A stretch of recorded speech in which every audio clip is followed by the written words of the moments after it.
One soldier, one captive. A glowing green bottle. This veteran pours a healing potion onto a screaming enemy. Most people use potions to save a life, but he weaponizes them. He forces his target to feel a full month of healing pain in a single second. The cure hurts worse than the wound, and the enemy begs for death. Where does a guy learn to be this cold? To find out how he became such a monster, we have to go back to the exact moment his new life began. He's waited for this moment his entire life. He reaches out for the light, waking up to an unfamiliar ceiling and sensations that shouldn't belong to him. Reincarnation, transmigration, or just a lucky break. None of it matters now that he's actually pulled it off. Back on Earth, Kim Seon-woo was just another face in the crowd. For every work he liked, he left a 5,000 character breakdown. He tore into authors for writing things that felt too simple or outdated to actually matter. He didn't care about a hero just winning because he wanted to see the real fallout of that victory. This was his daily routine, memorizing world maps and character relationships, until he clocked the lore better than the creators, turning him into a community menace that fans treated like a walking web novel AI. He finally crosses the line into his new reality, and after a quick look around at the rustic village, he checks his new body and works out that he's only 4 or 5 years old. Since his physical stats are clearly low, he decides to try the one move every modern protagonist has ready. He shouts for a status window, but the only thing that answers him is the silence of his empty room. The system isn't coming. It turns out this isn't going to be a standard regression story with a floating screen to guide him. But Seon-woo isn't pressed. He's reviewed thousands of these plots and knows the strongest characters didn't have systems to hold their hands, so he'll just rely on his own knowledge of the world's deepest secrets. He's got the knowledge, so he might as well start by building a fortune. It takes a week to work out. His name is Ivan Petrovich, but since his parents are illiterate farmers, his first attempt to flex his modern brain with a soap-making trick backfires into a spanking. He's starting from the bottom. It turns out soap isn't the gold mine Ivan thought it would be, and 6 weeks into his new life, an errand for eggs leads him to a detail that proves his medieval fantasy guess was a miss. He picks up a newspaper and clocks the tech level. He starts crossing names off his list until he runs out of stories, but none of the standard plots are sticking. It takes Kim Seon-woo 15 weeks to work out the name of the country and who sits on the throne. Once those names land, he shreds his list of stories and dumps the pages into the fire. Not a single name sounds familiar. The whole map is a total blank to him. He stops trying to find his place in a plot. He starts asking what the rules of the world even are. This is where the game ends and his new life begins. Most people think they would never forget their past life, but for our protagonist, the world of modern Korea is washing away. 6 years into the transition, the 10-year-old boy is all in on his new home, helping his mother with chores and fitting into the village. At 12, Ivan uses every free minute to master the local script. He works out how the language works so he isn't just guessing anymore. 10 years have passed now, and the man he used to be is gone. After 10 years in this world, Ivan Petrovich thinks he has a handle on things, but the latest news from the front lines changes everything. His father is dead. The notice that finally reached them is already 2 years old. It isn't just the loss that hits him, it's the fact that none of the rules here make sense anymore. Gunpowder, steam engines, and mages are all colliding in one massive war, and now Ivan has to find a way to protect what's left of his family. The notice about his father finally shows up with a weird catch. The military wrote it 2 years ago, and Ivan stares at the paper until his knuckles go white. Nothing about this place makes sense anymore. Is he stuck in some kind of strategy game? He runs through the list in his head. Gunpowder and steam engines mixed with knights and mages, all thrown into a massive war. He stops his internal count when he looks up and calls out to his mother as he spots her sobbing. She collapses at the table and wants to know how this could even happen. Ivan watches her for a long second before his face sets and he promises to handle it. By the next morning, Ivan makes his move, heading straight for the station where the military is loading the latest batch of recruits onto the trains. Now 18, he signs his life over for 15 coins a year and makes sure every cent of it goes back to his mother. But as the carriage rattles forward, he knows this isn't about devotion. It's just pity. He feels it for the woman who spent her whole life raising him, and under that is the guilt of knowing he's just an intruder living in the body of the only son she has left. Ivan quickly works out that he's far better at combat than he ever expected. He earns enough wins to get promoted to a regular soldier even as the front lines collapse, but things turn when the hero finally makes his entrance, leading a legendary party that helps Ivan pin down the world's genre, a classic RPG. The world was a classic RPG hero story, and while the arrival of the hero gave everyone hope, the frontline Ivan was assigned to was still being pushed back in a miserable fashion. At age 28, marking 24 years since his possession and 14 years of military service, the hero's party finally began cutting down the Demon King's commanders, turning the tide of the war. Ivan, who had spent years earning his own military achievements, found himself right in the middle of it all. Ivan stacks victory after victory until he's finally fighting right alongside the hero's party. While the hero takes out the big targets, Ivan ends up in the cleaners, a unit everyone just calls the extermination squad. Whenever a commander drops and the lines fall apart, our boy moves in to finish the job for the next 2 years. It's not the glory he signed up for, but it's the work he's built for. Ivan is 30 now. After 16 years of war, the hero's party brings down the Demon King and leads a victory parade through the cheering streets. Our protagonist watches the celebration from a high balcony. His dress uniform is finally clean, and his mind is already on the exit. He figures that now the main story is over, he should be able to escape this world and go back home. 16 years in the mud. He is ready to clock out. Age 32, year 28 of the possession. 2 years had passed since the Demon King fell, but the fighting didn't stop. While the upper command kept the war rolling, the extermination unit dwindled down to a fraction of its original strength. Ivan saw right through their game. The higher-ups meant to bleed the unit out and disband it quietly. So he took on one last mission that was basically a death sentence, cleared the board, and handed in his discharge papers. After 16 years in the mud, he was ready to walk away. 10 years had passed since his mother died, leaving Ivan Petrovich by himself at the gates of his hometown. Standing beneath the soaring chapel arches, he looks back on 30 years spent surviving a world that kept taking. Life at the St. Vasilisa orphanage is quiet, but inside his study, Ivan Petrovich is starting to lose it. He spends his days writing down every modern comfort he misses, including the food he hasn't tasted in 30 years. And even though the Demon King has been dead for 4 years, the ending still refuses to trigger. And as he wonders if he's stuck here until the hero dies of old age, footsteps outside the door snap him back to reality. Apparently, the world isn't finished with him. Ivan clocks the sound. He works it out in seconds, the rustle of leather, the scent of gunpowder, and the heavy stride of a soldier. He pulls a curved blade from his belt and watches the door creak open. Dmitri walks in with a friendly grin and a salute, but Ivan keeps the blade steady until the younger man puts his hands up. He ignores the jokes about his beard and wants to know why Dmitri is here. The soldier finally sighs and holds out a letter sealed with red wax. Dmitri tells Ivan to just read it, noting that Ivan is worried about poison while the situation is extremely difficult. The military government wants a withdrawal, while Crown Prince Alexander is trying to carve the country up and sell it off piece by piece while the king stays silent. Ivan looks over the letter from the princess, knowing that the iron-blooded Liza wouldn't send a letter just to be polite. Dmitri lays it out with a grin, pointing straight to the Allied Kingdom's premier international university, St. Jansk University. And the roster of who just walked through those gates this year is enough to shift the whole board, alongside Oscar, son of the knight Giover, and Elpihera, the elven daughter of the mage Beolgrin.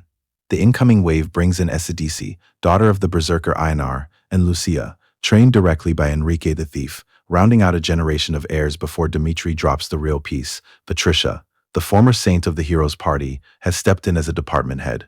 The school takes students of any age. Now gifted kids from every corner of the map are showing up to enroll. Dmitri makes the stakes for the mission clear. If even one of these high-profile children gets hurt, the entire country is finished. Ivan needs to keep them in one piece for 3 years until they can return home. But he isn't thrilled with this version of the afterstory. The hero killed the Demon King, but instead of a quiet life, he's stuck in a mess of international power plays and a school that appeared from nowhere. He clocks the true shape of it. This isn't just a guard job. The happily ever after was a lie from the start, and now he's right back in the middle of a war he thought was over. Kim Seon-woo freezes as a horrifying thought finally takes shape. Back in the study, Ivan Petrovich lets out a curse that catches Dmitri completely off guard. The fury he's been holding back boils over, and Ivan slams his hand onto the desk, terrifying Dmitri, who stammers out a question about whether he's all right. Ivan can barely believe it. He spent 30 years bleeding out and struggling in another world, only for the universe to tell him all that suffering was just the prologue. He drives his fist straight through the wood, crushed by the absolute absurdity of his own life. Ivan stares ahead, his jaw tight as he accepts the ridiculous reality of his situation. If 30 years of war were just a prologue, then he only needs to finish the task and get those children to graduate. He clenches his fists, the decision finally made. He is done running from the absurdity. He is going to see this story through to the actual ending. He addresses the man he used to be, Kim Seon-woo, promising him they are finally going home. A letter sits on the desk. A voice from Ivan's past reaches out through the ink and parchment. Elizaveta writes to him as Vanka and admits she's been keeping tabs on him from a distance. The words pull back to a massive palace garden. They once struggled to keep the garden growing here, and this decision to leave still haunts the space between them. This isn't just a friendly check-in. It carries a warning that hits like a cold front. A winter is coming. It's a winter colder and quieter than the last. She needs him to be ready. Her hand brushes against the garden leaves as she walks the same paths they once shared. She still calls him her most trusted woodsman. She promises to repay any debt threefold, even if she has to use their old friendship to balance the scales. Elizaveta isn't just asking for a favor. She's putting their entire past on the line and offering up their memories as the final price if she can't pay her debt. She turns the talk back to duty, reminding him that the kingdom still needs his devotion the same way it always has and always will. She signs off with a personal touch, using the name from back when they were close. Back in the study, Ivan puts the letter down and breaks down the mission for Dmitri. He has to watch over the hero party's children for 3 years until they graduate from the academy, and his only job is to make sure none of them get hurt. It finally hits him. This world follows the rules of an academy story. If he can just stay locked in for 3 more years and reach the ending, he might finally get to go home.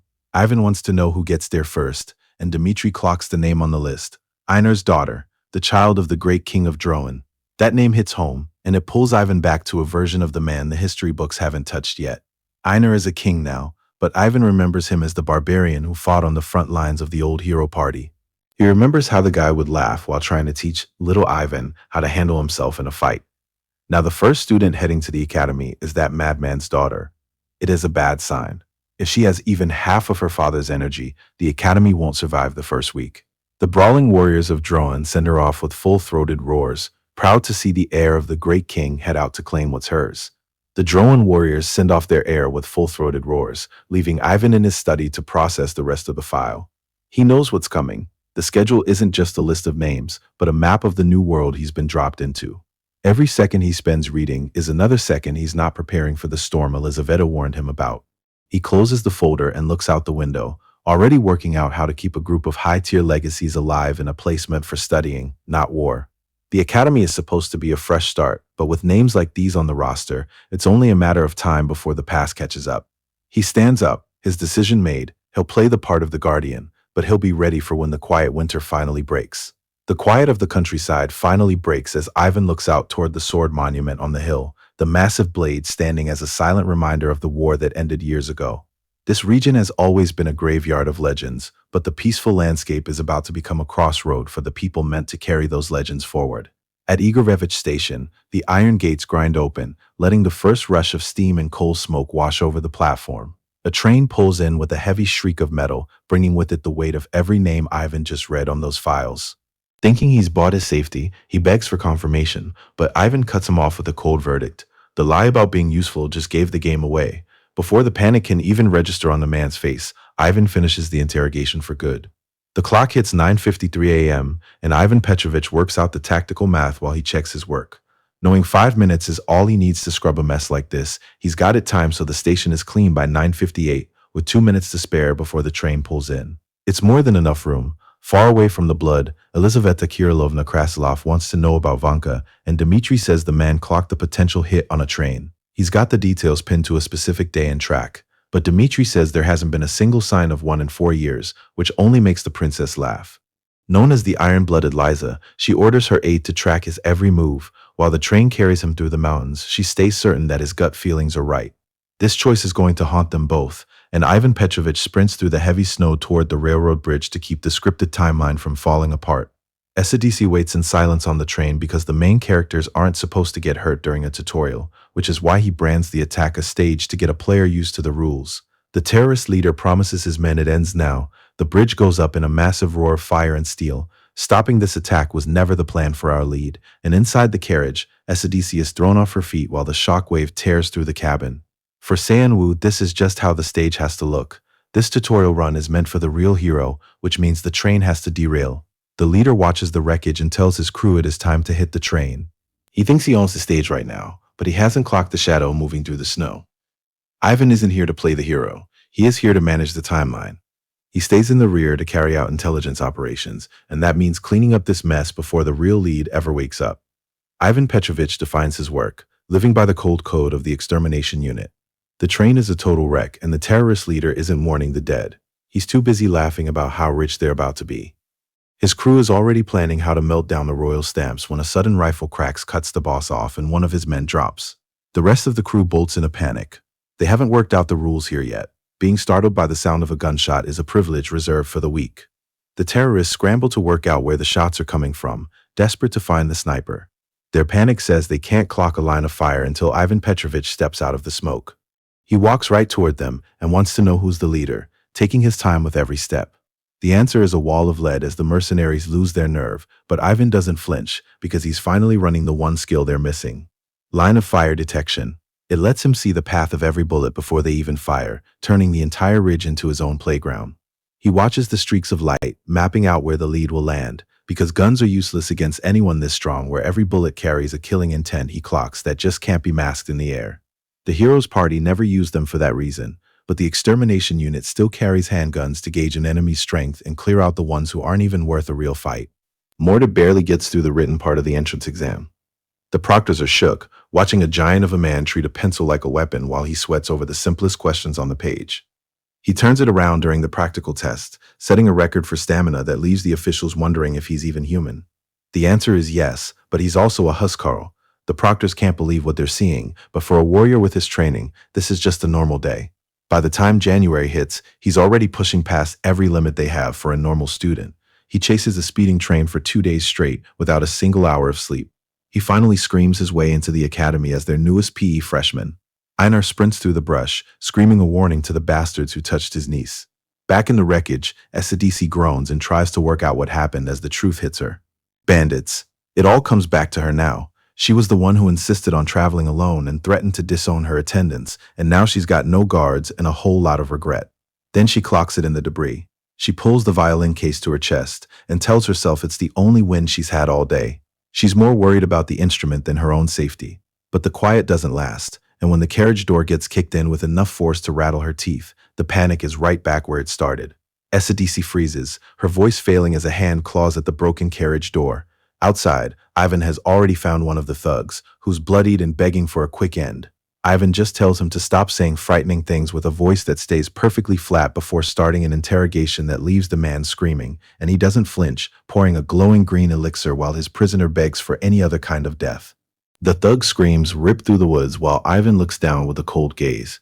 He names everything soldiers on the front lines hate, from bad rations to useless officers, before landing on the one thing they dread most. It's the healing potions, and right now the man on the ground is begging him to just chop his arm off instead of using the elixir. Ivan gets that feeling because he's lived it. Back in a military hospital, nurses tried to hold his younger self down to save his mangled arm, telling him he was a treasure of the nation. They warned him he might lose the limb for good, but even back then he wasn't buying it. If he was really a treasure, why did the cure feel like being burned alive from the inside out, while the nurse smiles and tells him he's got to take one more bottle? This potion forces him to feel a month of healing pain all at once before he worked out how to weaponize it, eventually branding himself a demon in the eyes of his own unit. Back in the woods, the healing torture loop does its work until the thug is just a smoking wreck who begs for death because he's got nothing left to tell. Ivan isn't done with him yet. Since this guy looks like a tutorial boss, there is no real reason to kill him while he screams in the dirt. Ivan reminds the man he bothered to drag him back to the train wreck, but the grunt can't even remember who paid for the hit. He clocks a line of fire closing in and turns toward the new threat. He tracks the shot, working out the target, and it isn't between his eyes. He judges the incoming projectiles aren't worth the gun, stepping through the dust as it settles around the tracks. If the opponent reads line of detection as well as he does, whoever's hiding out there needs to step into the open. Heavy footfalls answer the call, and Einar steps through, weighing him up with a casual claim before the next move drops. Einar looms over the wreckage, his voice dropping like a hammer as he warns Ivan for touching his niece. Skill is one thing, but making things personal is a mistake that cancels out any talent Ivan might have. Ivan looks at the leader at his feet, and the shape of the error finally clocks. The guy he just put in the dirt wasn't the boss, he was just the boss's niece. The real tutorial is only starting now. Einar swings with enough weight to end the fight in one go, and though Ivan catches the strike, he has to brace for force that's nothing like the thugs he just cleared. Something is wrong. Ivan works out that this barbarian is hitting at a level he didn't plan for, so he spins into a defensive sweep to buy space before their axes clash again. His prediction for this tutorial was wrong. Einar isn't some common thief, but a man with real power backing him. Einar's mind flashes to Princess Esadisi, his niece, pushing Ivan back as he refocuses entirely on the chaos around him. Driven by sudden panic, Einar shouts that he has to save her, while Esadisi finds herself cornered by armed thugs inside the train car. The thugs sneer at what they assumed was just an ordinary survivor, but right as one of them moves in closer, Esadisi apologizes to her instrument and snaps, With brutal force, she slams her violin straight into them, sending her attackers crashing backward through the train's walls.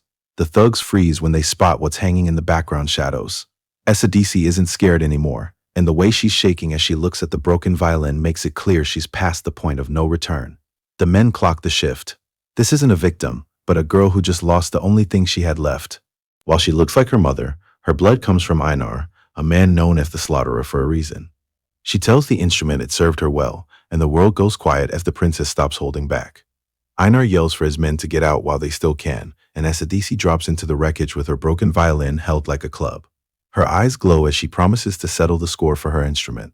The world's strongest music student is here. She's no longer a victim. She's a force of nature driven by the loss of the only thing she loved. A scream of terror stalls the fight as Ivan watches a thug get smoked and sent flying by the very girl he wanted to protect. Both men pull back to figure out why the thugs are running. Ivan wants to know if SADC survived the crashes, but he stops when Einar shouts for his niece at the same time. They've been fighting for the same person. In the wreckage, Ivan and Einar size each other up, until Ivan asks if the guy he treated earlier wasn't actually Einar's niece. It clicks for Ivan as Einar whirls around, demanding to know if the guy was SADC's helper and accusing him of working with them. Ivan brushes it off as a standard extermination unit interrogation method, leaving his comrade genuinely horrified by the abuse of healing items. Ivan explains he wasn't being cruel for the sake of it because he had information to pull out of the man. Einar grunts that the guy should have mentioned that before they started swinging. Then the big man spots something in the wreckage and cuts himself off when he sees SADC, who stands among the smoke with eyes that still carry the glow of the raw power she just tapped into. Einar shouts her name and rushes toward her to make sure his niece is safe, while SADC looks at him through the haze and barely recognizes him. As Ivan watches the reunion, he clocks how long it's been since the first time he saw her, back when she was a kid shouting for her uncle in a world that hadn't turned her into a weapon yet. Einar fusses over his niece while she yells for him to cut it out. Ivan isn't sticking around to join the family because the target is safe, and Einar is strong enough to get her to the university on his own. He can't risk the girl clocking who he is, so he starts to back off while the smoke still hides his path. Just as he pulls away, SADC stops her yelling and looks toward the wreckage. She senses something familiar nearby, but Ivan is already moving into the shadows before she can spot him. Einar catches up to his niece amidst the lingering smoke of the wreckage, checking to make sure she survived the chaos intact. SADC clutches her violin close, her mind drifting back to the first time she crossed paths with Ivan years ago. As they walk together along the tracks toward the university, the tension of the close call begins to fade. She speaks of Ivan with a fond warmth, unaware that he slipped away into the shadows just moments before. Across the city, word reaches the capital that Einar's daughter has made it into Krasilov, and as a man clocks the report, he breathes out a single word of approval. It's the news he was waiting for, and now the pieces are in place. Sianwoo is finally at his limit. Slumped over his desk, he's muttering about wanting to go back home when a voice from the window ledge asks if he's planning to abandon them again. The voice catches him off guard. He spins around and wants to know exactly how long she's been hanging there, but Priscilla just smiles and tells him she's been listening since his muttering started. He checks the drop and wants to know how she even reached the office, because wall climbing definitely isn't part of the orphanage lessons on the third floor. Priscilla is convinced she just won the greatest challenge of her life, but Sianwoo isn't buying the competition and tells her to use the hallway next time. It's too dangerous, even for a kid who can scale walls as well as she does. Looking toward the door brings back a game the children at the orphanage used to play, where the goal was simple: sneak up on the director without getting caught. Most kids treated it as a fun way to kill time, but one boy was playing on a different level. Vanka moved with a speed that didn't make sense for someone his age. His instincts were already locked in, giving him an uncanny awareness that let him catch objects midair without looking back. He could track down every hidden child in the yard on his first attempt every single time. Most importantly, the way he looked at the world set him apart. Vanka is so locked in on his game that he doesn't even hear the footsteps. Then the director reaches down and lifts him off the ground. Despite his rough look, Ivan Petrovich is the only person these kids trust, and he lets them treat him like a human climbing frame. Ivan watches the group swarm him, knowing that every game of hide-and-seek is a survival drill. He wants them sharp enough to hide from him, because if they can fool a soldier like him, they might stand a chance in the world outside these walls. Or so she thought, sealed away in the dark room where the thugs demand to know how she learned to hide her presence so well, pressing her on who she's working for until she warns them that the director is going to be furious when he finds out. They want a name, and when she finally drops it, Ivan Petrovich, the room goes completely still before they erupt in howling, mocking laughter. To this thug, Ivan Petrovich is just the most common name in the country, a generic label that doesn't mean a thing. The laughter stops the second he starts to work out that there is only one Ivan she could mean. The mood shifts. He wants to know exactly who she is talking about. Priscilla ignores the question, only whispering for her director to save her. She's paralyzed as a dark presence towers over the room. The name Ivan still hangs in the air like a threat. Back at the orphanage, the man himself stands in the light, already holding her spare clothes. Two staff members rush in to report that a student was kidnapped. This is the moment the whole search turns, and Ivan gives them a grim answer. He remembers her. Ivan looks down at the clothes Priscilla left behind and spots a mark on the fabric, a faint cross-shaped scar. He knows that sign. This is the signature of a group serving a man he remembers as a nasty bastard. He tracks the signature deep into southern Prziankaya's underground waterways. He'd heard Enrique built a dungeon somewhere in these tunnels, and while he's never seen the place, he spots the entrance in under 3 hours. In the capital's central garden, the massive statues are a public tribute to the war. But the moment the fighting stopped, the statue of the nameless hero disappeared. Ivan weighs his words as Enrique presses him, trying to work out exactly how much of his hand he can safely show. 4 years have passed since the Demon King fell, and while the kingdom of Krasilov looks peaceful from the outside, it's currently being torn apart by two royal factions. Crown Prince Alexander, who's willing to burn everything for power, and Princess Elizaveta, who's fighting to hold the center. To stop the coming war, the princess has secretly redeployed her best asset, an agent who spent years pretending to be dead, to ensure the safety of the academy's newest graduates. That agent is Ivan himself, which makes Enrique's questioning so dangerous. If she knows who sent him, why is she digging for his personal agenda? Enrique knows his orders came straight from Elizaveta, but her demand for the details makes Ivan wonder if the Shadow Blade is still actually playing for the same side. As Enrique clocks the main issue, she wonders if the Shadow Blade has actually joined the Crown Prince's side, but the tension hits a breaking point while they stare each other down, and the game changes the second Enrique mentions Ivan's disciple. It gives Ivan the opening he needs to flip the script by claiming his client is just worried about the girl's safety, and he makes it clear he's taking charge on Elizaveta's direct orders. He's locked in now. Lucia steps in to defend Enrique, explaining that while her master has an unusual diet, she protects the country and defines humanity through one's actions rather than race. Ivan listens as Lucia trails off, noting that such an open-minded perspective is rare in a kingdom that turned hostile toward other races after the Demon War. Enrique counters with fierce maternal pride, admitting that Lucia is someone precious she gained in her later years, before a lethal red aura flares around her as she warns Ivan that she doesn't want to kill him. Ivan accepts the escalation without flinching, drawing his blade and challenging her allegiance by asking where her loyalty lies if she is still tied to the Krasilov royal family. Ivan keeps pressing for the truth. He wants to know what Alexander paid to buy her loyalty, but his questions only trip her up. The aggression drops out of her eyes as she asks why he's acting confused, since she thought he had partnered up with the prince to begin with. Ivan stays unblinking and tells her she's got it all wrong, because he's a man who has traded his life for silence too many times to find any of this funny. A heavy silence hangs over the table until the absurdity of it finally sinks in, and Enrique just starts laughing. She slumps into her chair and admits that talking to him is a total drain, wondering why God couldn't give him even a tiny bit of talent for a normal conversation. Lucia tries to play nice by saying the two of them make a pretty good pair, but that only earns the disciple a panicked shout from her master. Ivan lets out a long breath and works out that he should really be billing the princess for overtime pay after a headache like this. He takes a sip of his tea, feeling like the mess is finally behind him. Even when the tutorial starts, the girl will be safe because he knows her master will move heaven and earth to protect her. Lucia is buzzing with praise for that legendary bloodlust. Enrique just looks ready to crawl into a hole. He watches them and clocks a parent-child dynamic rather than a master and student. This whole parent-teacher conference was a success in his book, but Enrique isn't letting him off that easy. She wants to know why a man in charge of an orphanage taught his kids how to set up professional ambushes. Ivan doesn't miss a beat as he lies to her face, and even though Enrique isn't buying it, she lets the lie go as he starts to walk back with Priscilla. Sunset hits the rooftops while he works out why the girl was out here risking a run-in with killers. But the girl breaks the silence and asks if he's preparing to leave them behind. It's the same fear that's been living in the orphanage for months, and they've all clocked the shift in his focus. The heat he's been taking from the government lately is real, and now that an agent has found him, the calls for his return to duty are only getting louder. Ivan stares at his list of meals from home and wonders if his longing was that obvious, or if the kids simply clocked the truth while he sat in silence before a sob breaks the quiet, and he looks over to find Priscilla begging him not to disappear. He sees the trauma of a war orphan in her eyes, the fear that forced her into a city that branded her a spy just for being too quiet. Ivan drapes his coat over her shaking shoulders and admits the truth. He really does want to leave this world behind. Ivan searches for the right way to say it, but she beat him to it with news about heading to St. Jansk University. He promises to visit her often, and as the fear of being abandoned breaks, she smiles through the tears. He knows he's put too much work in to walk away now, and looking at the orphanage, he sets his own deadline. He's got 3 years until he's back for good. 3 years, then he's out.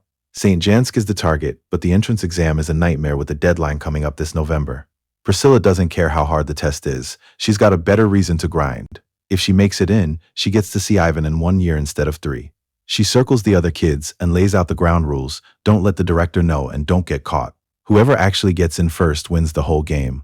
While the orphanage turns into a secret study hall, Ivan sits in his office and clocks the latest status reports. Everything is on track. The children of the hero's party are exactly where he needs them. Both Esadisi and Lucia are officially locked in. Ivan narrows his focus on the final pieces of the plan, working out exactly how much time he's got left before the world comes knocking. The gears of the Empire are still turning. The next complication is already headed his way on a train cutting through the border. The train cuts through the border, carrying a new complication toward Ivan's quiet life at the orphanage. In the dead of night, a multi-eyed beast prowls the canopy, stalking its prey from the branches above a silent campsite. Ivan's voice grounds the scene with a cold truth. A hero's party isn't just a band of adventurers, it is fundamentally an assassination squad. Their entire purpose is to bypass the front lines and infiltrate deep into enemy territory for one reason: to put a blade through the heart of the Demon King's army. It's a job that requires total precision, because when you're that deep in the dark, you don't get a second chance.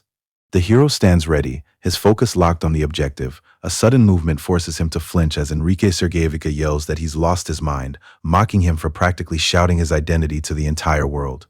She finds the whole hope of the United Kingdom's routine wonderful in the worst way, and she's ready to end it right here. But something in the air shifts, catching her off guard. From the shadows, Jules Vert charges in with a roar of resolve, refusing to let the momentum die. By the time the dust settles, Jules is casually checking his gear and calling the slaughter a decent warm-up, even though Enrique is already screaming at him for breaking his own wrist in the process. The hero doesn't even look up as he tells Patricia to slap some healing on Jill's wrist, a casual demand that catches Bjorgren off guard. The mage mutters about the phrasing being a little insulting, but the tension snaps the second Einar starts laughing. It's an ominous, low sound that fills the campsite, building into a roar as the barbarian boasts about the men of Droin always leaving their mark upon the world. Patricia and Lucia both plead with him to stop before he does something reckless, but the warning comes too late as a surge of energy erupts into the night sky. The signal is unmistakable, cutting through the dark with enough force to wake every monster from miles. After that, the world starts moving. They had been trying for stealth, but now the Demon King's Legion is pouring out like they just kicked a hornet's nest. They spend a hell of a time running after that, trying to stay ahead of the Iron Dragon General and the full weight of the Demon King's forces. It's a desperate, absurd escape that sticks in the memory, mostly because of the way Maximilian leads them through it. Even with half the world's monsters on their heels, the hero stops just to admire the view, telling everyone to watch as he splits the sky itself. That was just who he was. Instead of counting their lucky stars, they're still alive. Maximilian and the rest of the party just stand there bickering over who did more damage, with the red-bearded warrior swearing he's the one who actually split the mountain. Even after the fighting stops, the bickering doesn't, with Lucia trying to use logic to prove her skills are superior to Einar's brute force, though the big man isn't buying it. He tells her that throwing around fancy words won't make her any smarter, which is all the excuse she needs to go feral and try to claw his eyes out while the rest of the party just watches the show. It's a den of lunatics, and it was always like this. At the center of it all is Maximilian, the hero who killed the Demon King, laughing while covered in the blood of his enemies. Looking back, it's hard to tell if he was brave or just completely unhinged, but he always managed to shine the brightest in the middle of a slaughter. He's the kind of man who would risk everyone's life to split the sky just because he wanted to see the stars. And to be honest, I never liked him. Then the hero cut off all contact with the world and vanished without a trace, leaving behind a legacy that grew more legendary by the year. Even so, while the world still remembers that hero, it is quickly forgetting the man named Maximilian. I tell them it's all of them, the constant noise and the crowd on this train. Letting out a long breath, I try to settle into the seat and put the memory of that lunatic hero where it belongs. Back at the orphanage, Dmitri is practically vibrating with excitement, amazed that a terrorist attack actually went down just like I said it would. He grabs my hand, shouting that I nailed the exact time and place, and he wants to know how I could have possibly seen it coming. Dmitri isn't just excited, he's practically offering a personal security detail. He wants to send 5 agents from counterintelligence to support me next time, but he can't let the real question go.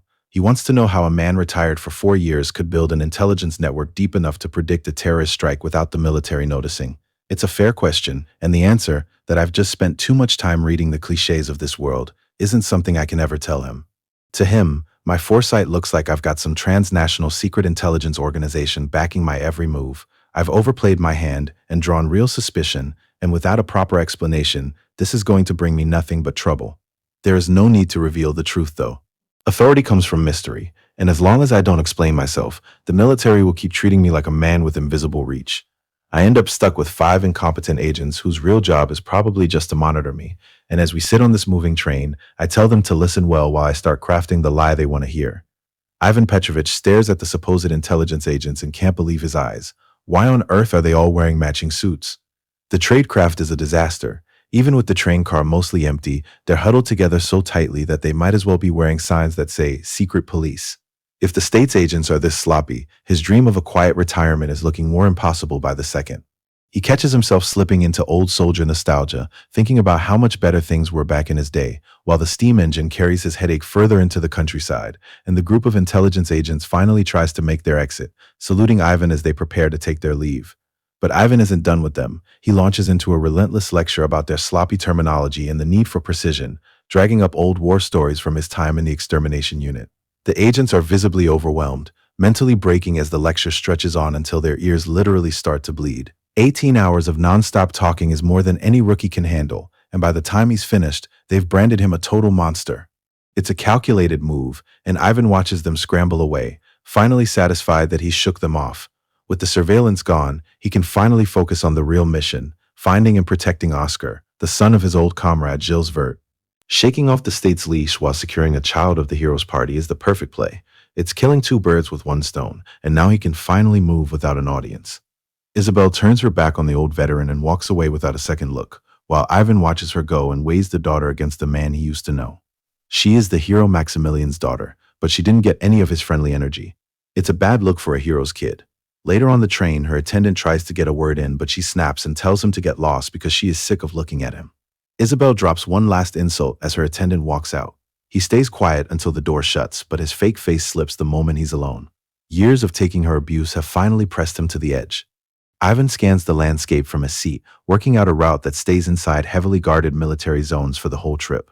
Out of 30 possible stops, the calculation only leaves 3 stations where the security is thin enough for an attack to land. The first section passes without a sound. Even though it was a perfect spot for an ambush, Ivan isn't buying the calm just yet. He reaches into his coat and checks his handgun because he knows the final section is where things get ugly. This is the part where everything turns. The passengers in the cabin sit in a silence that feels too heavy, and he just watches the room, waiting for the first sign of a trap. Ivan waits for a hit that never comes, and as his plan falls apart, he wonders if meeting Esadisi was just a fluke. It hits him hard that this isn't an academy story at all. He doesn't know where the exit is or if this world even has a way to close the book. The passengers see his beard and his gun. They scream that a terrorist is right in front of them. He thinks of the hero, the one who always gets the happy ending while everyone else is left in the dust. His eyes burn blue as he picks a new goal. He's the only one left to save the people the story forgot. Ivan clocks the face in the glass, and it isn't the veteran looking back, but the student he used to be. That ghost wants to know what happens to the life he walked away from. The train pulls into the station, but there's no real destination for a man who doesn't belong here. As he presses his hands against the reflection, the weight of it all finally hits him. He admits he's done with this goddamn world and just wants to leave. He dreams of a soft bed in a house with real heating, wrapping himself in a blanket and sleeping for a whole week until the exhaustion finally fades. He's tired of a world defined by death and artillery, and instead of being a hero, he wants to order food until he's stuffed and talk about movies with people who speak his language. What is he even supposed to do? In a world where things like rest and care don't exist, his past self gasps for air under the weight of a life he can't escape, and Ivan only clocks the trap as the glass shatters and the image of his old life dies, but the car erupts in fire and steel and throws him across the cabin just as the drop confirms the worst. The whole train is going over the edge. He's stuck in a metal trap with nowhere to run. This is the part where it gets ugly. The panicking kid vanishes the second the floor drops out. Ivan Petrovich locks in, and he spots the only path through the wreckage as the carriage plummets into the dark. He strikes through the falling steel with clinical precision, clearing a path through the debris while the cabin shatters. Ivan plummets through the moonless sky above the burning wreckage. He's back in his element and certain he made the right call to jump. His eyes catch a manic glow because he's finally worked it out. There's still one ending left to find, and he's the one who's going to finish it. But inside the shattered cabin, the silence finally breaks as Isabel groans and her focus returns. Her head is a mess while she struggles to work out how it all went down. She gasps for air until Oscar leans over her and asks if she's awake. And she clocks his face and her heart stops because this is the man she spent her life treating like garbage, and yet he's the one holding the wreckage back to keep her alive. Why would he even bother? As he struggles to hold the heavy wreckage off her, Ivan urges Isabel to run and leave him behind because they were coming after her. Isabel stares up at him in disbelief, asking why he would ever save someone who treated him with such contempt. Ivan rejects the assumption that he did it for her father's approval, the hope left behind by Maximilian. Stunned and overwhelmed by the revelation, Isabel trails off, while Ivan looks down with a quiet, solemn finality. Diane August is pinned under the wreckage, while Ivan Petrovich weighs whether the night is worth saving. Diane catches the name and knows he's looking at a legend. Ivan asks the only question that matters: does he want to live? Our protagonist pops the cap on a healing potion and warns him it's going to hurt, but Sir Diane has already decided he's not going anywhere just yet. Isabel chooses to remember this moment a specific way, but the reality is much less heroic. As the healing takes hold, Sir Diane August folds and begins screaming for death, offering to snitch on the knight's secret records just to make the pain stop. When he finally clocks Isabel watching his breakdown, he lets out a pathetic cry, which is more than her pride can take. She shuts him up with a punch that would have killed a weaker man and snaps what's left of his sanity. Diane starts calling out for his mother like a scared child, while Ivan blames Isabel for hitting him. They don't have time to fix him. An ambush is closing in from the mountain, so Ivan orders her to carry the knight while he handles the fighting. Insisting she can fight just as well, Isabel grips her sword with shaking hands, but Ivan Petrovich shoots her down without a second thought. Furious at being looked down upon, Isabel demands to know how a stranger could possibly know anything about her, only for Ivan to drop a cryptic line about her resembling her mother rather than her father. When she asks how he knows her father, Ivan brushes it off, turning his attention back to the survivors as he tells them to build a fire and use the train seats for warmth against the brutal mountain night. A passenger worries the fire will give away their position, but Ivan dismisses the risk entirely, leaving Isabel stunned as he walks off alone toward the darkness without even knowing who they're up against. The snowy peaks of the Krasilov Mountains offer no mercy, and for the survivors of the train crashes, the nightmare is only beginning. While Ivan Petrovich strides into the dark alone, the silence of the woods is broken by the crunch of boots on frozen earth. A pack of assassins closes in on the wreckage, their eyes glowing red in the shadows as they track the scent of the survivors through the blizzard. They move with the coordination of a unit that has done this before, carrying torches that cut through the mountain gloom, looking for anyone who walked away from the impact. To these hunters, the crashes wasn't an accident. It was the opening move of a hunt, and they aren't planning on leaving any witnesses behind. The search through the blizzard remains precise as the hunters sweep through the trees with their torches held high. Every movement is calculated, showing the coordination of a unit that has done this 1,000 times before. They aren't just looking for survivors, they're clearing a site where witnesses are a liability. To this unit, the crashes was never an accident, it was the start of a very deliberate hunt. The professional hunters lose their cool the second the first shot lands. They panic as one of their own, Inav, drops into the snow, leaving the rest to scream into the dark and demand that whoever's out there show themselves. From the shadows, Ivan clocks the movement as they regroup to tighten their circle. It's the standard tactical play, and exactly what he expected them to do. They think they're closing in on a target, but in a forest this dark, carrying a torch is a death sentence. To Ivan, they're just lighting their own way to the end. In this dark, Ivan sees exactly what he needs. Every torch is a perfect target marker. He moves like a shadow, sinking an axe into the first man before the guy can even process the blur in front of him. The rest of the unit panics, screaming and firing their handguns blindly into the trees, but they're shooting at ghosts. Ivan doesn't give them a second to breathe, cutting through the squad with surgical efficiency until the forest goes quiet again. He lets out a casual breath and looks over the mess of bodies. An ambush by the extermination unit is a heavy way to start the night, and as he checks one of their fallen pistols, he knows the cleanup is only beginning. Deep in the forest, the rest of the extermination unit is starting to catch on that something is wrong as more of their hunters never check back in. A scout reports to his captain that another squad has been wiped out. 3 men hacked apart with an axe, and he can't work out how they're losing people so fast. Ifilos, a blue-skinned demon centurion, doesn't flinch, even though his troops went exactly where the sound of the fight was supposed to be. He starts to wonder if they aren't looking for a single survivor, but an elite strike team that's subduing every pursuit group he throws at them. Ifilos stops to listen, catching the echo of gunshots from the north and realizing the pattern is closing in on them with his own position at the center. It's a bad look for a professional unit, They aren't the ones doing the hunting anymore, and the reality of the situation is starting to sink in. Someone knows exactly where they are. Ifello stops the unit and demands the soldier next to him hand over his weapon.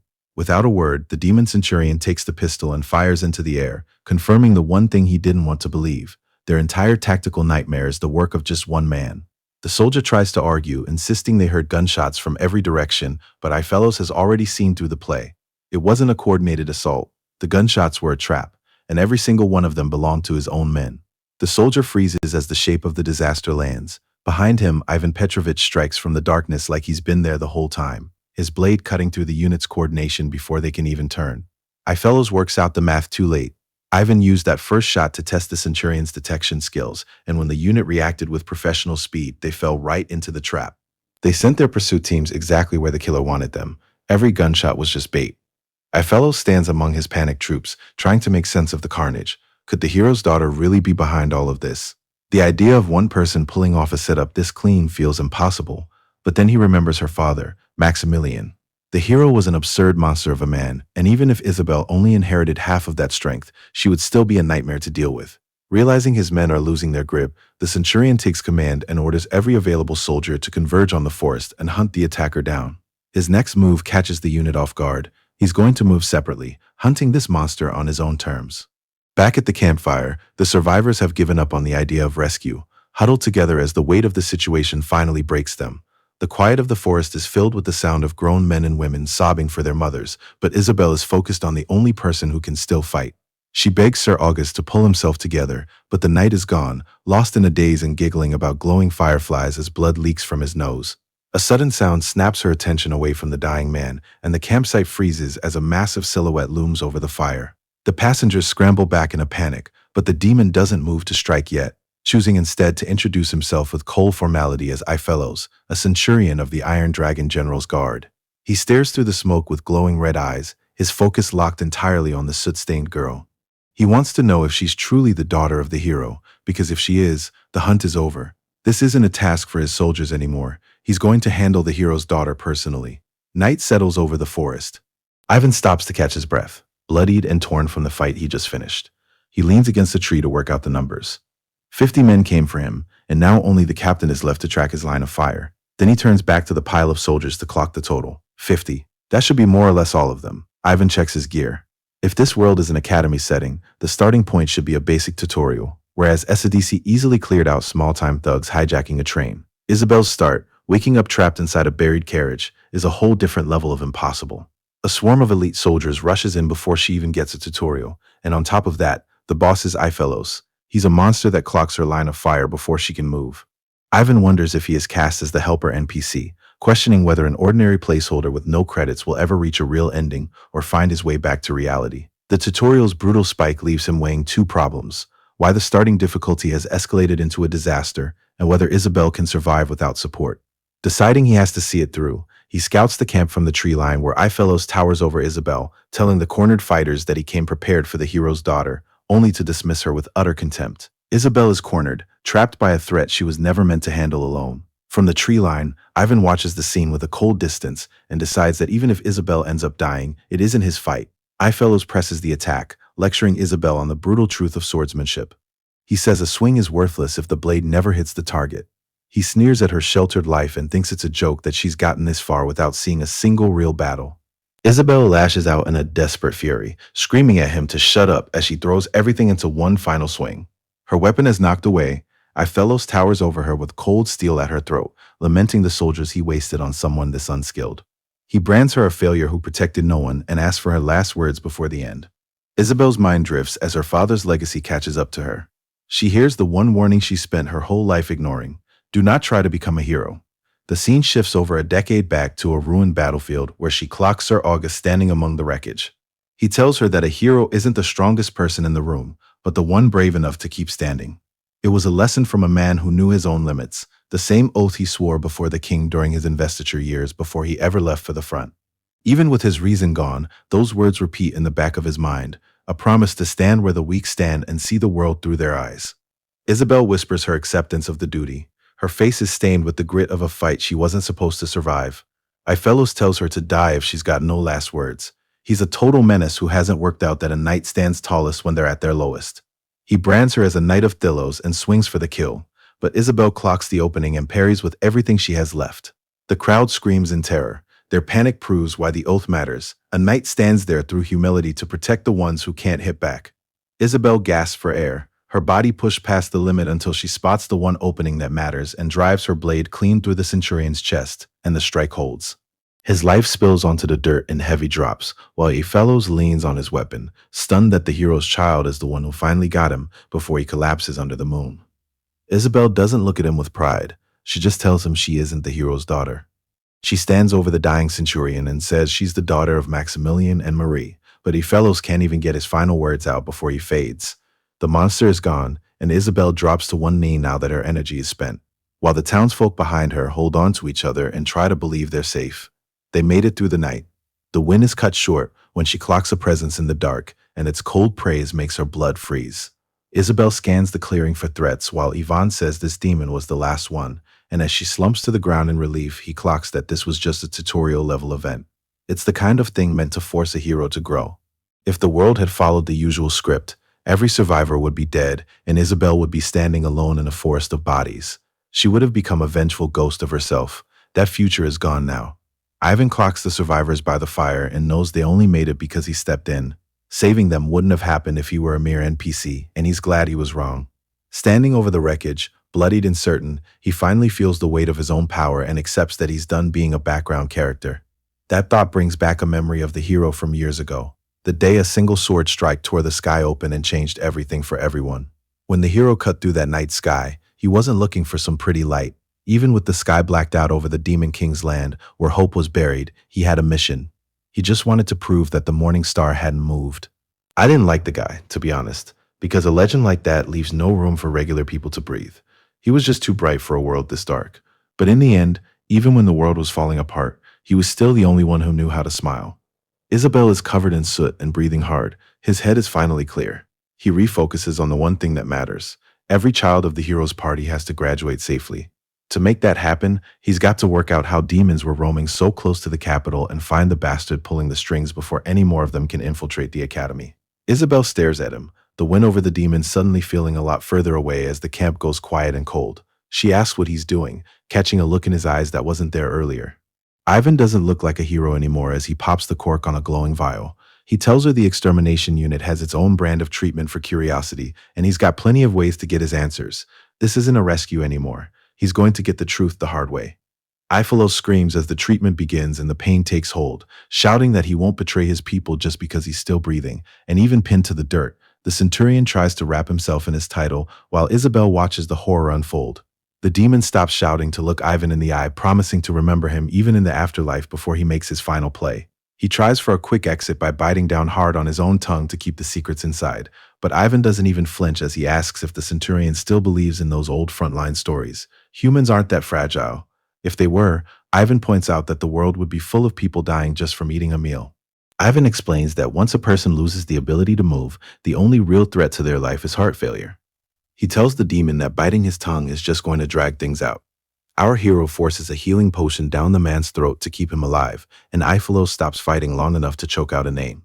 When he whispers the title Poison Spider Petrovich, it confirms the rumors of his death were wrong. The signature of the extermination unit is back. Ivan wonders why the demons are so desperate that they would throw a centurion away as a disposable tool, and the demon manages to hisses that they can't afford to fail again. That single line is the final piece. Ivan clocks why a powerful enemy was sent as a tutorial boss for Isabel. Someone is rigging the game. Since Ivan broke their previous move before it could even start, the demons sent an executive they were sure wouldn't fail. He works out the math of the rank choice. Why send a centurion, the lowest executive rank there is? The answer is cold. There won't be any more attacks because the mission failed, and the enemy is cutting their losses. The high-ranking demons will spin this to the United Kingdoms as a random terrorist attack and just abandon him to rot. The fallen centurion doesn't even try to argue. He knows the deal. From the start, he was just a thrown weapon, something that was never expected to return regardless of success or failure. The extermination unit doesn't leave loose ends. Ivan looms over the fallen centurion, gripping the demon by the horn to make sure he hears the three choices he has left, starting with a slow trip to the capital for torture and magical restraints. The second choice is a quick release back home, where his own people will brand him a traitor and hunt him down. As the blade touches his throat, Ivan moves toward the final option and speaks in a low, cold tone that sounds more like a prayer than a threat. He runs through a grim creed about walking through the valley of death without fear and claims to be the lighthouse in the storm until Ifilos snaps and screams for the veteran to just finish it. Ivan finishes the prayer and asks if the demon's parents are still alive, a question that clocks the centurion's confusion until our protagonist drops the truth. He runs an orphanage. It all goes back to an order from 4 years ago to kill the 7 Iron Dragon generals. 8 strike teams were wiped out, and only Ivan walked away from that graveyard. When he finally made it back alive, he found a discharge application waiting because Elizaveta couldn't stop the order, so she thanked him for surviving while branding him as a dead man. Ivan lays out a path for the man at his feet. He can abandon his old life and live as a ghost if survival is all he wants. Ifilos feels like he doesn't deserve it, but Ivan isn't buying the idea that loyalty is the only thing that defines a person. He offers to snap the centurion's horns and break the last chain binding him to the demon army. If that isn't enough, Ivan can lower the axe a few inches more. It's a choice most soldiers never get: live with dignity or die with it. The silence stretches in the cold as the demon lets go of his pride. Standing there in the snow, the centurion admits the truth. He wants to live. It is a simple confession that changes everything. The weight of his failed duty drops away, replaced by the basic need to just keep breathing. Ivan accepts the surrender and tells the demon he made the right call. He logs Ifilos into the St. Vasilisa registry and marks him down as a 50-year-old orphan from Beemankind. As he looks over the tracks at sunset, our lead clocks the most likely answer. His new world is an academy story. Ivan had guessed right. The hero's daughter, Isabel, was the target all along, but his meddling just made the tutorial difficulty spike. It turns out the demons aren't just AI moving through a script, because no one in this world is just an NPC. This world is real. He can't play this like a game anymore. Every death is permanent, and trying to control the process is a waste of time. He's only got one thing to focus on now: the ending. That means getting these kids through their years at the academy and keeping them alive until graduation. No matter how the characters or the events shift, that one goal has to stay fixed, but Isabel isn't looking at the future right now. She's down bad, drowning in the guilt of the train wreck, and asks if all those families would still be whole if she hadn't boarded today. Ivan doesn't let her wallow, telling her the victims probably would have died anyway since these people aren't mindless NPCs, and then he drops a staggering number. 30,000 people were gone every year, the cold math of a war where soldiers got smoked just to buy the hero's party a distraction while they paved a path with bodies. Yet the hero always kept a smile, because Maximilian was the only light anyone had left in a world where hope was that scarce. Ivan points toward the sky and explains that her father's star is now her legacy. Isabel searches the crowded sky until she clocks one single light cutting through the rest, because being a hero was never about power. It was about staying strong and smiling no matter how heavy the world gets, so Ivan rests a hand on her head and tells her to stand tall. It is time for the hero's daughter to find her own hope. Ivan tells Isabel to live remembering gratitude before guilt, pointing her toward the morning star as Isabel looks up in confusion. She tries to break the tension by asking him to shave his beard, but Ivan bluntly refuses. The panels show empty spaces and transitions without active story beats. A massive airship drifts across the sky above the capital, carrying a blunt message from the elves that border security is a mess and they are coming to protect their own child. That warship carries Elpiera, daughter of the hero's party elf. While down on the university grounds, Isabel spots Ivan Petrovich. She fires off wild guesses about his standing at St. John's University, wondering if he runs the PE department, the night training, or some secret assassination curriculum. He stares back with deadpan calm and tells her he's just a gardener, leaving Isabel completely derailed by the mundane answer. Elsewhere in the capital, Esadisi arrives safely, while Lucia had already been stationed in the city from the very start. Ivan watches the final pieces move into place, clocks Oscar, and since every child from the hero's party is safe at the academy, he heads to the auditorium to get ready. He knows how these scripts play out. Stories like this never have a quiet ceremony, and deep in the crowd, Xianwu freezes as he catches sight of something impossible that his unique pupil locks onto. The auditorium fills as the final pieces of the board shift into place. Xianwu stands frozen in the crowd, his gaze locked on the one person who shouldn't be here. Among the high-ranking officials and the descendants of heroes, the impossible sight of his former comrade makes the reality of the situation sink in. The peaceful ceremony is just a thin layer of paint over a much more dangerous game, and as the lights dim for the opening remarks, Xianwu works out the truth. The gardener isn't just a gardener, and the peace they're celebrating is about to be tested. The Northern Grand Duke is scoundrel swordsmanship prodigy. That's the story our protagonist was reading, and now it's the one he's living. Before he took over the body, Yevgeny Novikov Karmzin was nothing more than a delinquent scoundrel, but the possession changes everything. Suddenly, he's surrounded by a level of affection his past self never would have seen. From there, his rise reads like a highlight reel. He stylishly shuts down a terrorist attack at his new academy, shooting to stardom overnight as the school's golden boy. Back in the real world, his name was Eugene, but in this story, he's Yevgeny. He's fully stepped into the role, but just as he starts to get comfortable in the hallway of his new life, a system window flickers into existence. A new quest has begun. Eugene clocks the notification and finally admits it. He's a possessor who just hijacked a new life. The protagonist's life is a heist, and he knows it. He took a scoundrel's body and traded a reputation for failure for one of absolute success, but even as the Academy's golden boy, the weight of the original Yevgeny doesn't just vanish. He carries the history of a man he never met, playing a part so well that nobody even thinks to look for the intruder behind the eyes. It's a perfect setup, until the system window flickers into his vision and reminds him that in this world, nothing stays buried forever. He's already done the math on the risk, and if the world wants to test the new Yevgeny, he's more than ready to show them exactly what a high-tier possessor can do. This decision haunts him for 50 years. 50 years of swallowing it. Tonight, he doesn't. You can already see the shape of the trap. This is the part where it gets ugly. It gets worse from here. That's when everything turns. And that's the part nobody in this room saw coming. The early morning fog still clings to the spires of St. John's University, but beneath the quiet surface, the gears of the world are already starting to turn. Every stone in this academy has a memory, and for those who know how to look, the weight of the coming hours is already heavy in the air.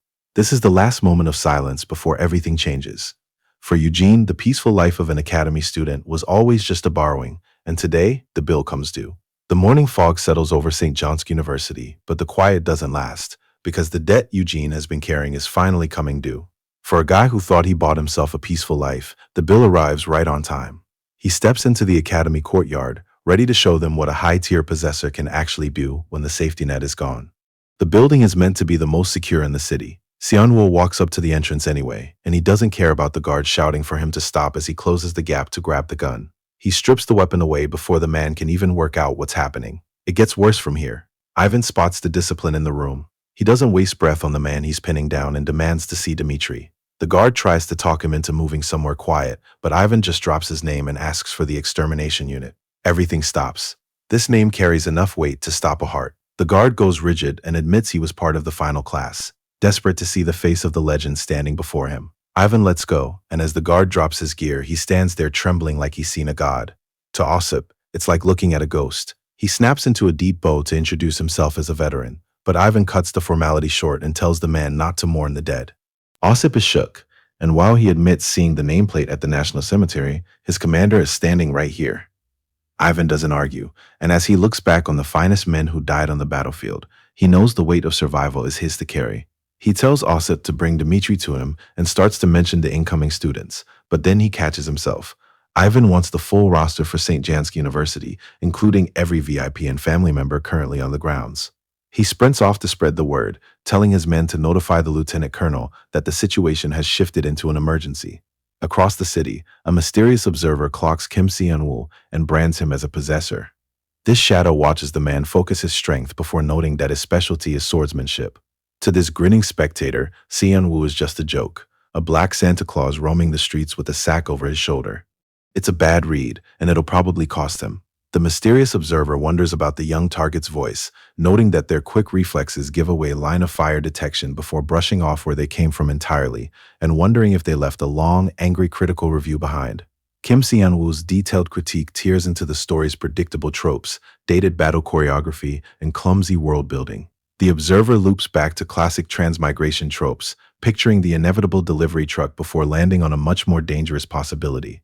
No possessor walks into a university just for the classes. They do it because they already know the story is an academy drama. It's the ultimate cheat code. Kim Seon-woo clocks the entire campus from his balcony, looking down at a map he has already memorized. He isn't interested in the students. He's looking at the stage for a plot he wants to rewrite. But then, the story gets real. His hand tightens on the stone until the ledge begins to splinter. How much of the original work can outlast a man who has finished playing by the rules? Ivan wants to track down the possessor to see if his own ending is written in the original work, and calls him worthless after a minor commotion. Eugene tries to process the miserable reality of his new life while still reeling from the terrifying encounter with the lunatic who shattered stone with his bare hands. As he tries to figure out what kind of monster that was, a strange glitching object appears before him. Everything Eugene thought he knew glitches out when a quest window appears. He stares at the screen with wide, terrified eyes. The system brands him with a lowly rank, a gardener. It's a small title, but his first mission is a death sentence. He has to defeat Ivan Petrovich.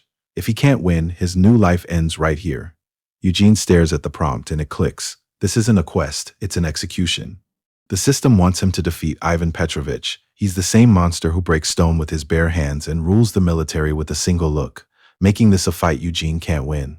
For a gardener rank nobody like Eugene, this isn't a mission. It's just a death sentence wrapped in a glowing window. He's already down bad, and staring at the task makes him work out just how rigged the game is when the target is a god. Is this how his second chance ends? He's crying in the dirt and seeing that the only thing waiting for him is a shallow grave. The officer spots the risk of meeting in a place this public, and while Vanka agrees the orphanage would have been a better spot, he didn't come here to talk about his money. This meeting is urgent, so he needs to get to work before they draw too many eyes. The talk in the room dies the second they walk in, but the officer just reads the room and waves it off with a smile. He tells everyone to act normal, like they're just another pair of customers. Vanka watches the act and waits for the serious news to start. The military officer cuts straight to the chase and wants to know what Ivan brought to the table, so Ivan just places the evidence directly between them. It's a bomb. The lieutenant colonel's heart nearly stops when he sees the device, but he doesn't have to sweat for long because Ivan pulled the fuse before coming in. Ivan works out the mana output is too low for a hit, meaning it was just meant to throw them off while an infiltration team made their move. The officer rules out the Crown Prince's people and sends the bomb to headquarters for study. Finally, he hands over the documents Ivan asked for and admits he worked hard to get them ready this fast. The military officer mentions that His Excellency wants a meeting, but Ivan doesn't flinch before killing the offer, walking out of the cafe without a second look as the officer admits that the man's reputation is the real deal. He jokes with the waitress that his senior just needs a date to stop being so gloomy, but then the humor dies as he orders his people to assign someone to follow the veteran because he isn't letting the man walk that path alone anymore. Isolation like that changes a person, and the officer isn't ready to lose whatever is left of the legend. Somewhere in the dark, the quiet is broken by the rattle of a life spent digging for answers, and as Ivan works through the freshman roster at St. Jansk University to clock the 1,000 undergraduates, he adds the staff until the total hits 1,700. Once he adds the families from the ceremony, the list climbs to over 2,400 names, and he sits among the paper stacks because he knows his target is hiding in that crowd. He knows it because he is a possessor himself. Most people who wake up in another world think they've just hit the jackpot. They plan to use their future knowledge to build empires or spread modern tech, acting like the world is their personal playground. To them, it's just a script to follow, a chance to play hero while mocking the very rules they're supposed to live by. They see this life as a theme park where the local people are just background characters designed to help them win. But Ivan remembers the war. He remembers when those background characters bled and died for real, while the players were busy looking for a fun story. Kim Seon-woo stands as a symbolic face of that ambition, and when the grinning figure next to him catches the pattern, the mocking starts.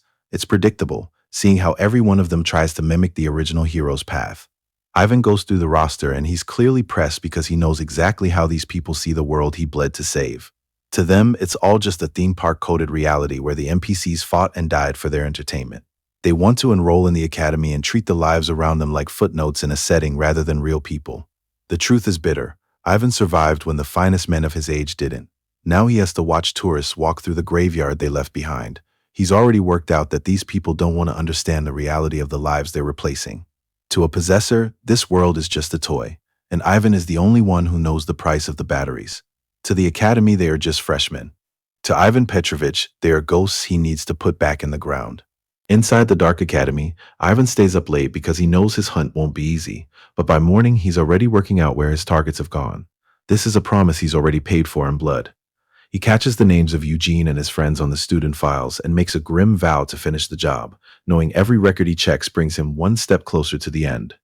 Out in the academy courtyard, Isabel and her new friend Yuri take a break at one of the picnic tables. When Isabel spots Isadisi approaching, the two friends trade an enthusiastic greeting as if it's been years instead of days. Isadisi clocks the girl sitting there and wants to know who the new face is. Yuri Frank introduces herself with a nervous laugh and asks if they can just skip the formal introductions. She asks if she should use the title of Miss Einer's daughter, but Isadisi explains that it just means father's daughter. and wants to be called by her name. Yuri is shook that she's talking to a princess so casually, but the offer of genuine friendship hits Isadisi so hard, she starts to tear up. It turns out that despite her royal title, no one has ever actually sat down to share a meal with her until this moment. Isabel is stunned. How could a princess be this lonely? In the cafeteria, students always talked about why Isadisi was alone, mostly because her uncle Einar has a version of guarding her that involves looming over her like a massive wall of muscle. It killed her social life before it even started, and now she's convinced her time at school is ruined since nobody was brave enough to sit near her until she found Isabel. But Isabel doesn't take the credit and points to Yuri instead, telling her the girl is on a full scholarship and beats even top students with a blade. Yuri tries to play it off as luck, but her skill is already catching the wrong eyes from high up in the trees, where Seon-woo watches the group and clocks every face. He's found his targets. The file on Yuri Frank shows she's a war orphan on a full scholarship, and while her blade skills have put her on the map for every major group, it's her name that tells the real story. Seon-woo clocks the one detail she missed. Yuri is a male name in this culture, and the only countries that give it to girls are Korea and Japan. Working the grounds gives him the perfect cover to verify his hunch. She isn't just a talented student. She's from home, another person pulled into this world just like him. Yuri spots our protagonist across the courtyard and shouts for him to wait up. She wants to walk to class together, but Eugene is already struggling with a massive stack of theology textbooks. He turns her down to focus on the load, and hauling the pile is already making him regret his choice of majors while he senses something else close by. He can feel a pair of eyes digging into his back from that creepy catapult Santa gardener who stays locked in on his work but doesn't let either of them out of his sight for a second. Eugene pauses, sensing something behind him, and turns around to lock eyes with Kim Seon-woo watching him from the distance. Their eyes meet, confirming to the watching gardener that his target spotted him tailing him from the theology department. The observing figure fixates on Yevgeny Novikov Karamzin, turning the ordinary name over in his head while tracing the etymology of Yevgeny. He connects the Russian variation to its ancient Greek roots, bridging the linguistic gap to the English and Korean name Eugene. High above the courtyard, the observer weighs his options and wonders if he should just grab the man and get his answers now. But he decides to play it smart to avoid blowback, since he can kill or abduct his prey whenever he feels like it. The counterintelligence command practically begged him to stop by, so he'll work out who the final target is first. He settles in behind his scope and takes aim, wondering what the hell the man is even doing, until a shot rings out and sends birds scattering into the blue sky. Kim Seon-woo freezes as the sound of the rifle echoes off the stone walls. The peace of the academy is gone in an instant. It gets worse from here. Kim Seon-woo stares up at the figure, his heart dropping the moment he clocks the face, and as he asks what she's doing here, the answer is already standing right in front of him. It's Enrique. She calls him her disciple and makes it clear she wants to head to the St. Vasilisa orphanage next. The trouble follows them back to the quiet building under the dark sky until everything stops right outside the door to the director's office. Enrique looks at Ivan before turning back to the files scattered across the desk. She clocks the forensic notes on speech patterns and vocal tics that make her grip the paper in disbelief, trying to work out what his old job actually was while staring at a room that has become a massive web of evidence. Tracking a student alone for days without rest is a dark path, and Enrique knows the look. Some veterans come home from war as ticking time bombs who forget they're still human until someone reminds them to eat and sleep. Enrique clocks the mess on his desk and wants to know if he's chasing the St. Jansk terrorist, though Ivan tells her she's got the whole thing wrong. She's done waiting and grabs his coat. Her eyes glow as she lets her vampire side show, ordering him to talk. Most men would be terrified, but Ivan doesn't flinch with her hand at his throat as he asks her to just suppose someone like him existed. Ivan breaks down the life of a possessor. Someone who gets dumped into a world they don't know and can't wake up from a reality that feels like a fiction book. They try every trick to find a way back home, and most survive because they've got the talent to handle the carnage. Eventually, the fatigue sets in, and they're left wondering why the story won't just end. That's when someone new shows up, a stranger who shares the same origin and finally speaks their language.